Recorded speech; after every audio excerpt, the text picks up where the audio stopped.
So this video is going to be about prisons and asylums, and I'm hoping it's not going to be long. And eventually I'm going to start talking about Angola, or a comment that mentioned the Angola prison. And it's actually very interesting because I've talked about over the years how the cash for kids system is, and how younger people are more likely to get life sentences, and also how things are crimes for younger people that aren't even crimes for grown people. But I've even watched a documentary before a few years ago about Angola, and how there's a lot of kids in there for stupid stuff, or just the fact that the prison is the way it is and that there's kids in there at all. But I never knew Angola was in Louisiana until now. So I guess that shows how much research I did. I always thought Angola was in I don't know where I thought it was. I knew it was owned by the US, but the name just made me think that it was somewhere far, on an island somewhere or something. I'm going to put this video in the description. I'm not going to lie though, I don't remember which video this was. I think maybe it was a video by Daniel Mackler, the ex-psychiatrist, but I can't really remember. I met this girl on Holiday when I was in county jail for a few weeks. Oh yeah, this is a Daniel Mackler video. She was special needs and did have some problems before her arrest. But basically, she overheard her nieces talking about being molested by their uncle and freaked out, stole a car and drove them to her house in another state. The parents didn't know what happened, called 911, and she got arrested for kidnapping over state lines. And another thing that I've mentioned before, a lot of people just don't really care about the truth around missing kids cases. People always want to talk about trafficking and stuff, but usually that's thrown up to try to scare people in bad abuse situations, or people who are already being trafficked from running away from the situation. A lot of people in higher level trafficking are born in. Most runaways have already at least been through the lower level cash for kids system branches / lower level trafficking. And missing kid cases, they're never really missing, definitely not in the runaway situations where they leave on their own free will. Not only are they not missing and the parents know where they are, but calmly want to smear campaign them to embarrass the kid and ruin their life and their future. But also there's a lot of times where it's a dad trying to see his kids, or where it's a relative trying to save the kid. Like a grandparent takes the kid and goes states away. Sometimes it's for revenge and out of anger and hate. But there's also a lot of situations where a family member is trying to save the kids from something. I actually have a video about one of these situations where a girl was running from her dad, who was essaying her and trying to go to her mom, but then her mom backed out, quote unquote, because her mom's girlfriend told her that she didn't want the daughter to stay with them, due to the fact that, of course, the police were going to be outside the mom's girlfriend's house for months looking for the girl until she showed up. And that's how it goes also with CPS. When somebody's in CPS custody, sometimes, when they actually report the person missing, the police are told to wait outside the relative's house, if the kid even knows who their parents are, because commonly CPS does their best to cut all contact, or even make it to where the kid doesn't know who their family is. And that's why there's a lot of people running around looking for their kids, and there's definitely a lot of foster kids who think that nobody likes them and nobody cares about them and their family didn't like them. But their family does want them back, but they're not allowed to know who their kid is or where they are. And the kid's homeless somewhere. She had been in the jail for 3 years awaiting trial, and her mental state has slowly deteriorated into nothing. This is not prison. This is 3 years in a freezing cold, tiny room with no view of the outside world or sunlight. She began assaulting other inmates because, of course, just like with the cash for kids system, they create an issue that isn't already there at random, and had to be given daily injections of the stuff. They were still waiting for her to adjust, quote unquote, to her medications in order to be deemed competent to stand trial. It was really depressing, and I could do nothing to help her. And the whole point of these drugs is to give you brain damage. Well, no, let me not even start there. The drugs are made to turn off the neurotransmitters that make your body work. This is why you end up getting all types of physical and mental issues from the drugs. People are always talking about withdrawal. In fact, this specific video was even about withdrawal, but the issue isn't quote unquote withdrawal. Withdrawal is commonly like a fear tactic that's thrown up in your face to convince you to not get off the drugs, if you're even in a situation where you have the rights to just get off of them. Because, of course, if you're in a conservatorship in an abusive family system where you're being forced on them, or if you're underage or in the cash for kids system, even if you're 18 plus, you don't have the rights to do that. But anyways, it's not about withdrawal. You're going to get sick and you're going to get serious health issues from the drugs regardless, because that's what drugs do. People have this narrative out there because of drugs, especially with the quote-unquote homeless drug crisis, which really isn't about homelessness. It's a racial and cultural issue. But anyways, all drugs are bad. It's not a certain drug. They're all bad. Which I talk about in my, what is it called? Drugs are drugs? Drugs are bad? Something like that. I don't remember what the title was. But I have a video about that too. I mean, that's what the whole channel actually started off about, depending on which channel I even post this on. It started off about what I was calling the mental health system, but eventually by 14 I was like, honestly, this is the cash for kids system as a whole and the human cash cow systems. And that's why the channel used to be called MH Truth, but then I changed it.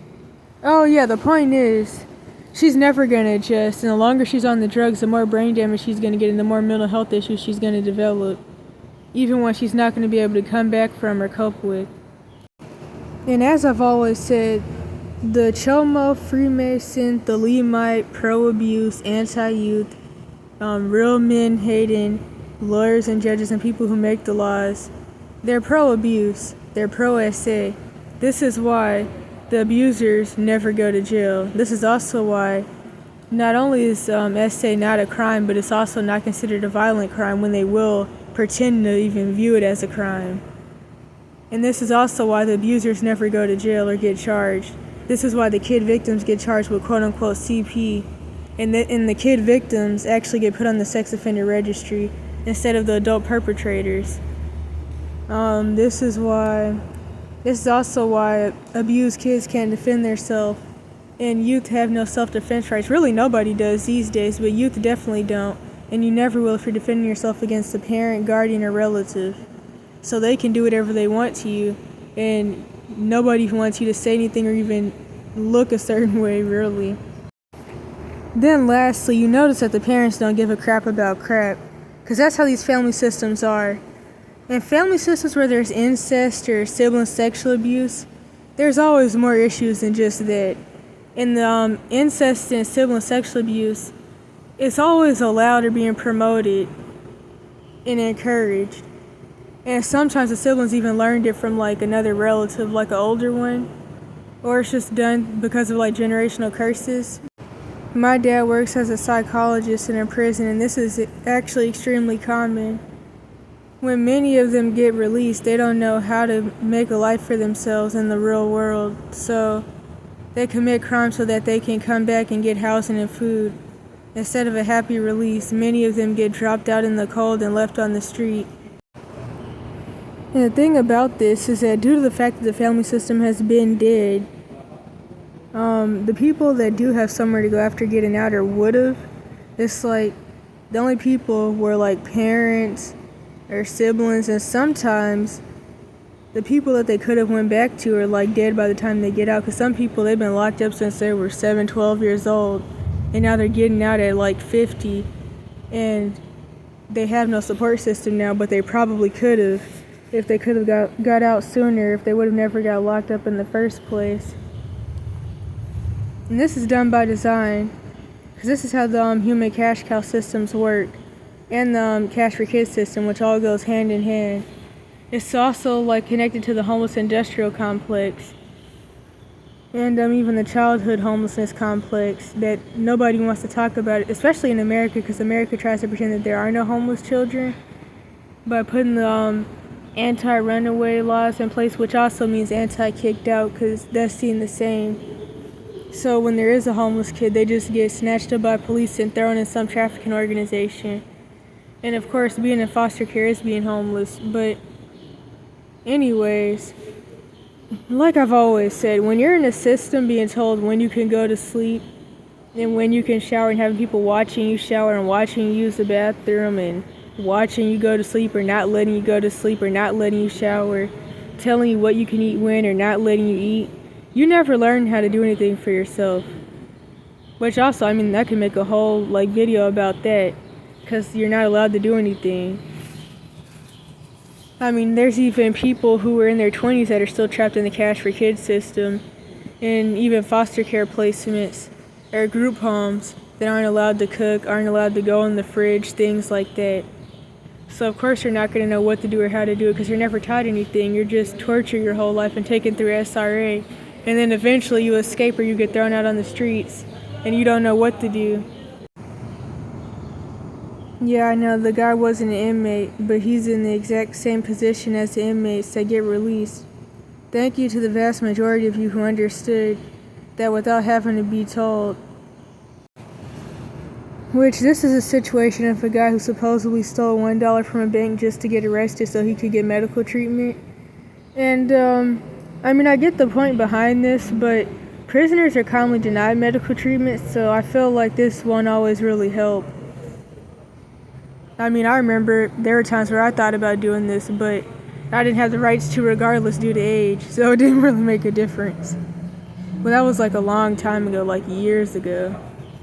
And honestly, even still now, what I've learned is that you have to do research and cure your own health issues. You can't depend on these torture systems and stuff to help you with anything. The mainstream medical system, they don't even cure people anyway, so I mean, it's a sad situation he's in, but something that I always try to let people know is that you gotta save yourself and you gotta work on your own health issues. And people have been discouraged from doing it, and it's if anybody talks about working on their health or curing their self, you get made to think they have fictitious disorder, they're schizophrenic, or they're just putting their life at risk and endangering their self, and they need to be locked up somewhere. That's what you're taught to think whenever somebody talks about fixing their own health issues. But it's with how the mainstream medical system is, you'll end up not even getting a diagnosis ever and just never knowing what you have, or you'll get a diagnosis once you're at stage 4 and have 2 minutes to live. And they do that crap on purpose, to be honest.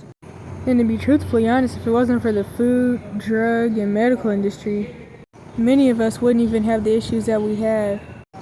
And did I mention that in one cash for kids system placement a little before my escape, I met this 8-year-old who had been set on fire by his parents. He had the surgery marks for when they had to sew half his whole body back together, and he even had hair on the side of his face because they had to use skin from his head to regrow skin and stuff like that. And he was also beat with barbed wire and stuff like that. And CPS and the mental health system branch of the cash for kids system, which goes hand in hand, they had him on Haldol, Klonopin, 8 other drugs since he was 5. But his aunt or something had took him off. But of course, in the cash for kids system placement, he got thrown back on them, at least for the little bit of time that he was in there. And aside from being on them long term, being thrown on drugs for a couple of days or 2 weeks and then being let off, that also causes issues of its own. Then this comment, the second one at the top. So this was under, of course, Marcus from Atlanta Street Interviews video. A recent one where he's interviewing, exploiting that girl again, and doing the usual manipulative stuff that people with the I'm grown Jezebelic complex do. And as I always say, stay away from people that run around saying I'm grown this, I'm grown that, or you're a child this, you're a child that. I still get this from people. I'm trying not to laugh, but I'm not doing a good job. But just thinking about it makes me want to burst out laughing, because it's so stupid. But I even had someone tell me somewhere recently that I'm too opinionated to be a child who's never had sex before. And people are always talking about respecting elders, but it's there aren't really any elders anymore. And the people who are elders, they're too scared to really do anything elderly because society doesn't like it.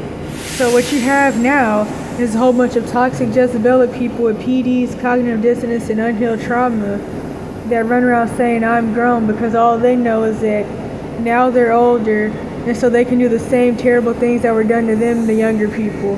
So the same sexual torture, neglect, abuse, medical abuse, whatever in the world, trafficking. Now they know they can do it to someone who's younger because, quote unquote, I'm grown. But anyways, Marcus is obviously the usual Freemason, Chomo, Prince Hall, Greek letter college person. They're always prideful, stuck up, rude, mean, demand respect but don't give it, the I'm grown types, very sexually perverse. They'll assault other dudes, women, and kids.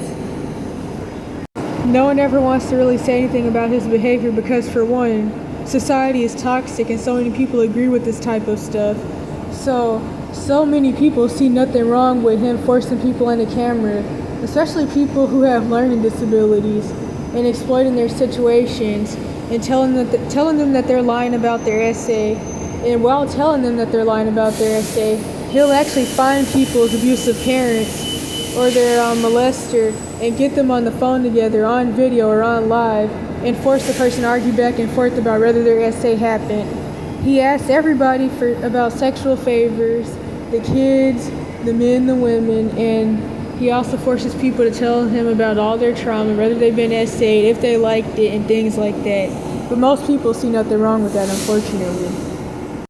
And as I've always said, Georgia is a black California. They both have a principality of perversion over them, and there's always a whole bunch of cult stuff going on. This is why everybody in Georgia, male or female, has been molested and is turned out. And then what do? They label it off as the alphabet capital of America. And one of the funny things is the land in Northeast Africa with all the Europeans running around pretending to be the people is the alphabet capital of the world, of course, and with all the sex trafficking and stuff they did. And then it was something else. Oh yeah, I think ATL is one of the HIV capitals as well. And one of the big things about that is that after the sexual rituals and the trauma and the soul fractures and all the spirits that go into you, a lot of people end up getting sexual addiction.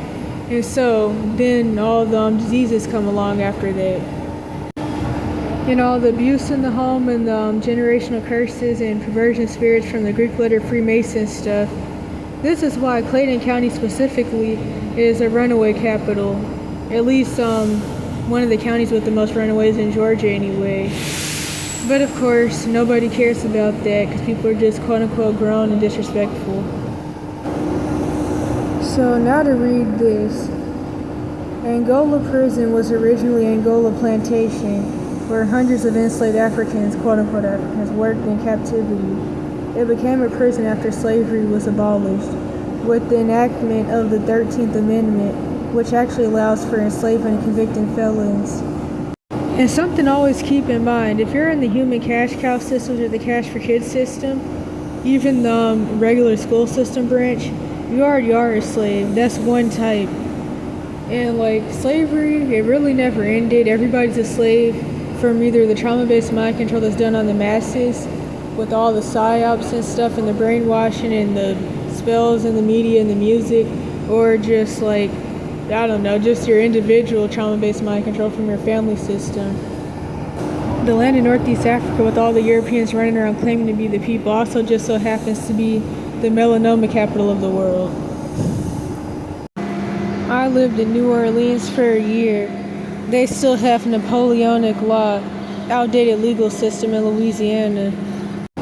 Then there's this video. This is kind of irrelevant to everything somewhat, but the dude was crying because he got cheated on, but the police just kept thinking he was drunk. And what this reminds me of is back when I was doing the evidence channels, before I had escaped the cash for kids system and all of that, there was this one girl I used to talk to often, and one of her messages I used for a thumbnail, and in the message she said, anybody who's visibly unhappy with their life is deemed mentally unstable and disturbed. And it's true.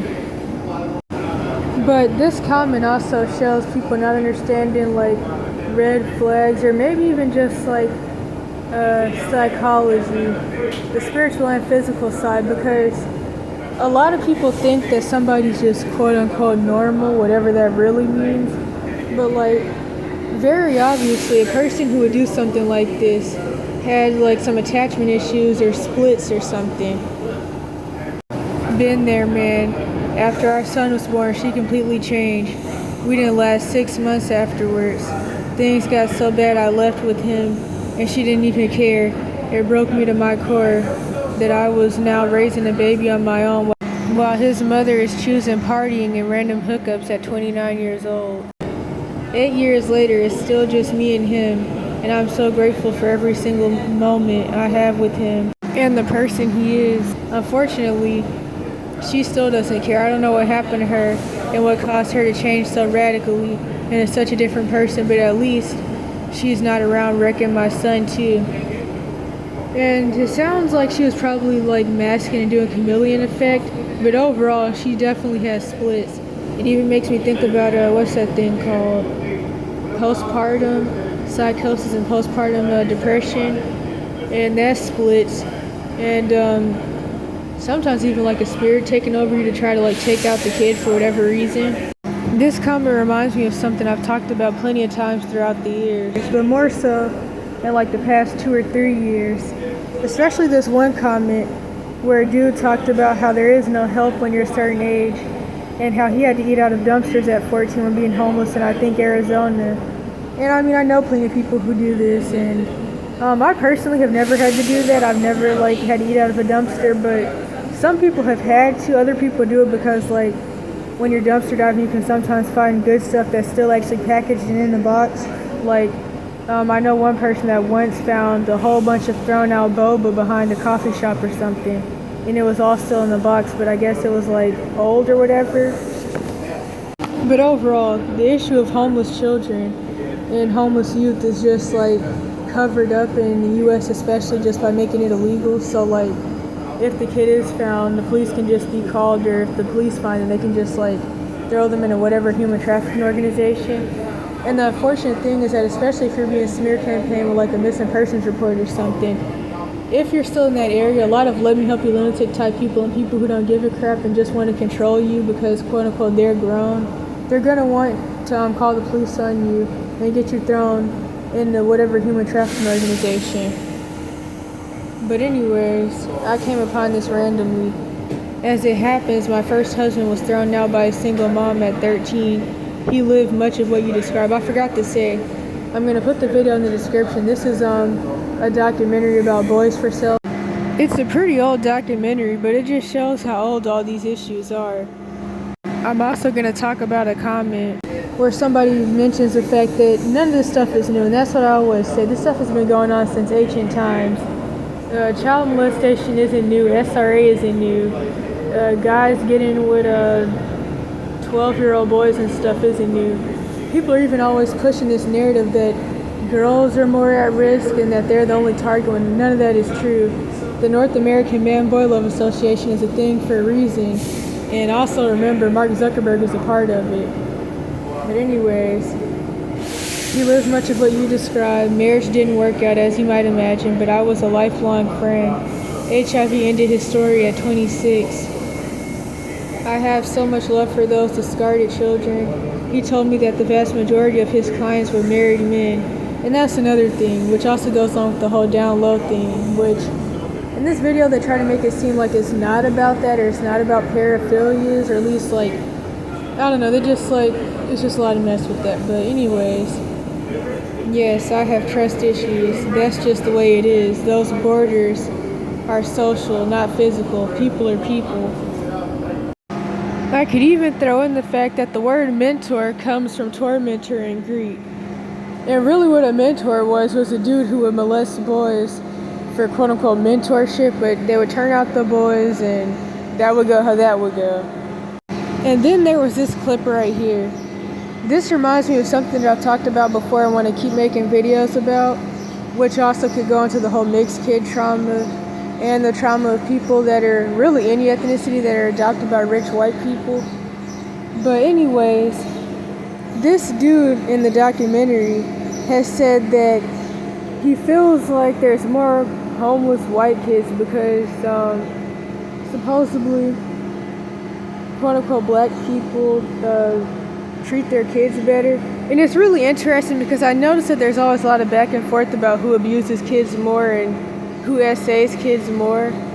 And I do feel like to a certain extent the racial side that people, or at least people try to make it racial to keep people from taking accountability for the stuff that happens.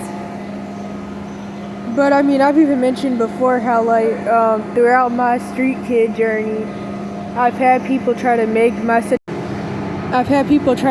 situation racial because I'm the only quote-unquote black person or black kid out here or out there, because as of right now I'm just traveling.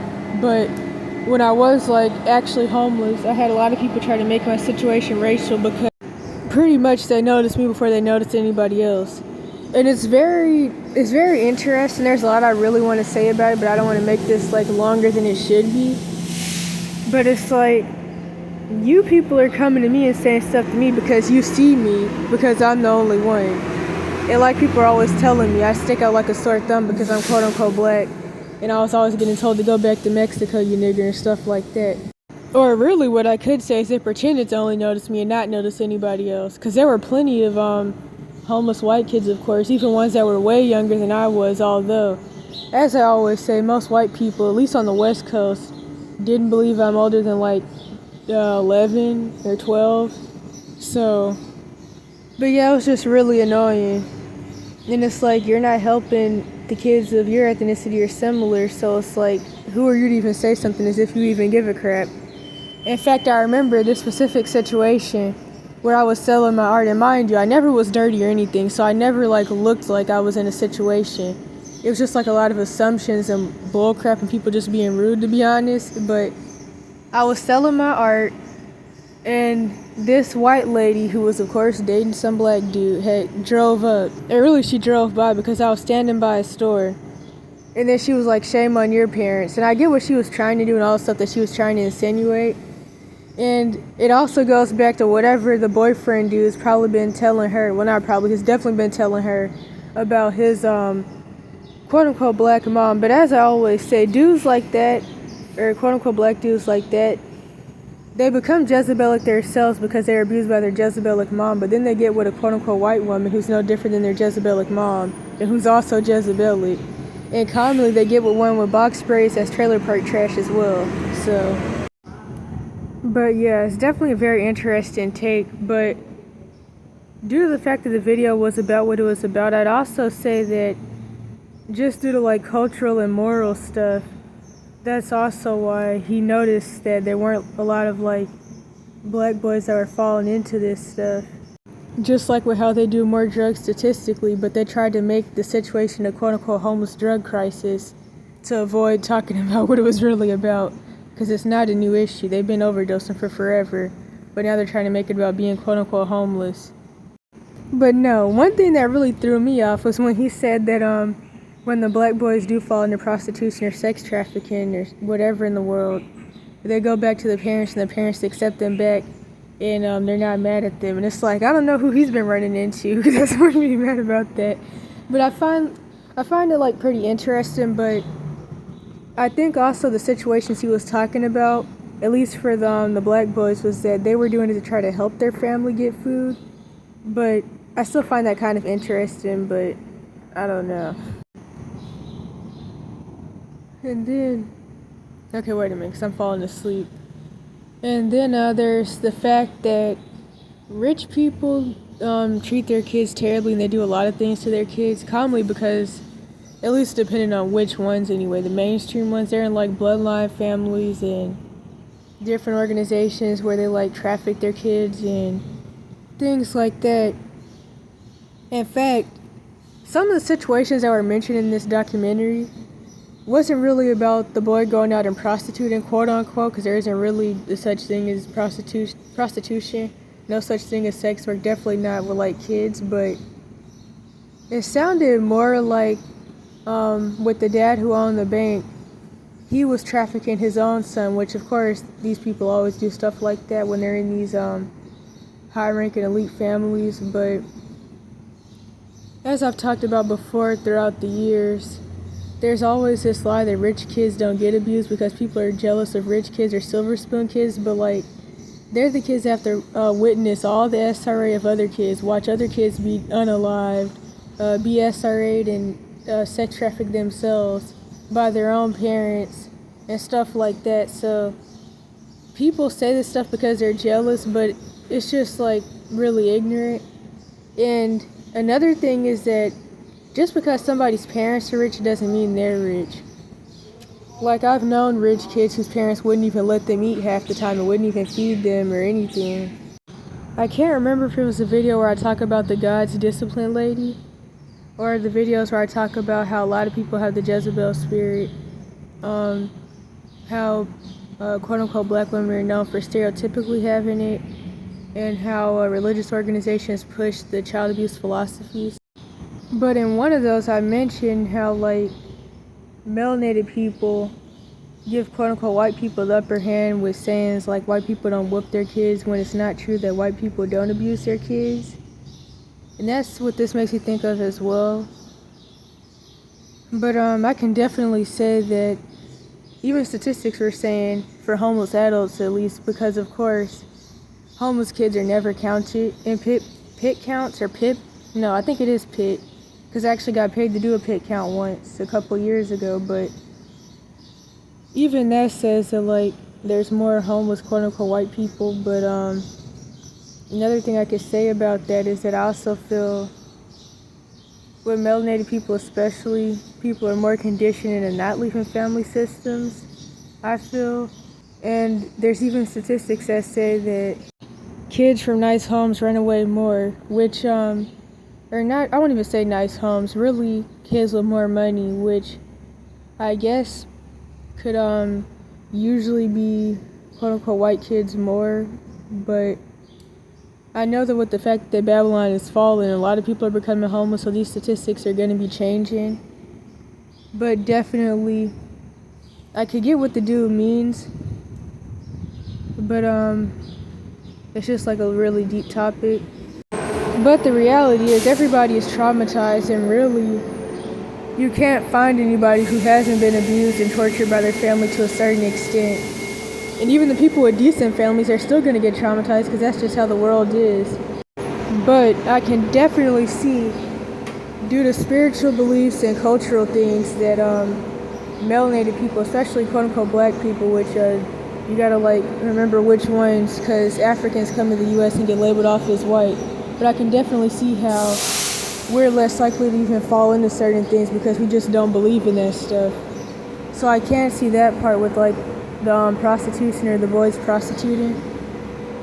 But I did see another documentary a while ago about ATL and how a lot of boys were prostituting in the 60s, the 70s and 80s, even the 60s. But people in the comments were even saying that's probably what led to the alphabet issue ATL has now. Men sleeping with teenage boys has been going on since the beginning of time. You have to be pretty ignorant to be shocked by this. Everyone pedestalizes the samurai. Well, they almost all had relationships with boys. Same with the super tough Spartans. And I like to call this the destruction of Adam ritual, because that's really what it is. Funny how people just ignored that all these ancient warriors they glorify had boyfriends. And one of the big things with this is that in the American school system, you're forced to learn about all these people. Like, literally everybody you're forced to learn about and idolize, they're all child molesters, and a lot of them are even in the Hellfire Club pedophile ring. But they try to like cover this part up, and they don't want you to talk about it. And if you do talk about it, quote unquote white people are taught to think that you're offending them or you're talking about them and their ancestors. Even though a lot of these people are the serpent seed and they don't even really like other Caucasians. But anyways, they're taught to say, oh, you're just a schizophrenic black person with religious fervor, and you're just this, and you just don't like white people, and you're just lying on us and stuff like that. So you can't really talk about anything in history. History is like really gate-kept with the whole white supremacy stuff. But that's why I've talked about plenty of times before how quote-unquote white supremacy doesn't benefit everybody, and it's just used to cover up a lot of things and make it to where you can't talk about a lot of things, or else you get called schizophrenic and stuff like that. And it was used to brainwash everybody into believing certain things and worshiping certain people. But the Greco-Romans were good for this. In fact, I even seen a YouTube channel once that was talking about quote-unquote gay history, and a lot of the videos were about the Greco-Romans. Because the thing is, paraphilias aren't about being effeminate. When it comes to dudes, Like, a lot of people have been conditioned into thinking that being gay is about being weak or being effeminate, but yet all the warriors were chomos and stuff, and they dated dudes. But it's not even really just about that either, because it's like a lot of people, they try to make things about being gay to like avoid talking about the real issue of chomoism, which is what starts the turning out of people anyways. Just like I've mentioned before, white supremacy is also where the term from Aleister Crowley comes from, which is that a white male that's 7 years old of perfect intelligence is the most suitable victim.